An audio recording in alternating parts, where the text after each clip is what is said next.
Look at these, buddy. So left-hand one was before setup. For me, as I said, just a bit square on with the feet.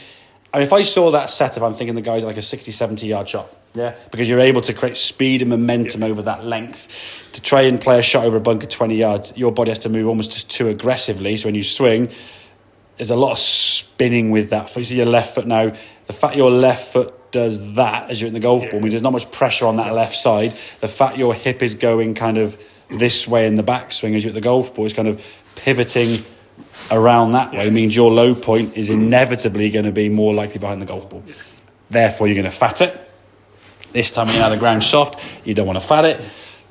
The lesser of two evils is thin it across the green, I guess, or hit it too hard and anticipate the fat shot, almost like playing a bunker shot. The problem is then your brain doesn't actually let you do that, and if you do it too hard and you can't do it properly, it's over the back of the green. So it's like, well, you're stuck in a rock and a hard place, aren't you, really? So getting that foot opened out, just getting a bit more weight kind of leaning forward, just changes that low point. Generally speaking, we sort of see our low point kind of where the sort of centre of your chest is. So getting that club sort of coming in this way, curve, coming in more that way and bottoming out after the golf ball. And as well as just getting the body to move the club, just shallows out your angle of attack.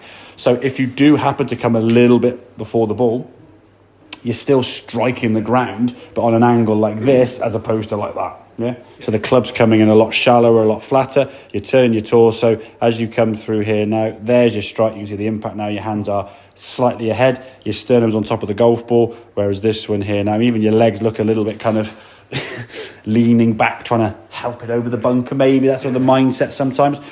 But look at those two impact positions there now. One's going to give you a much more consistent contact. Yeah.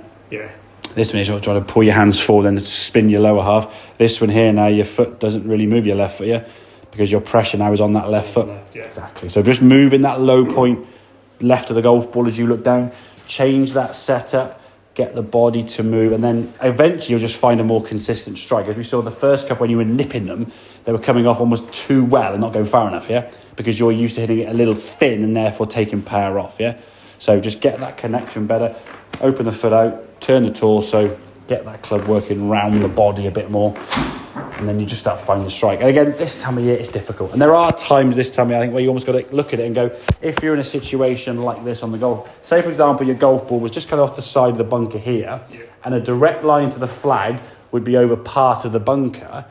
If you think, well, I'm not going up and down, it's unlikely I'm going up and down from this position, well, okay, let's just hit like a 7-iron along the ground here somewhere.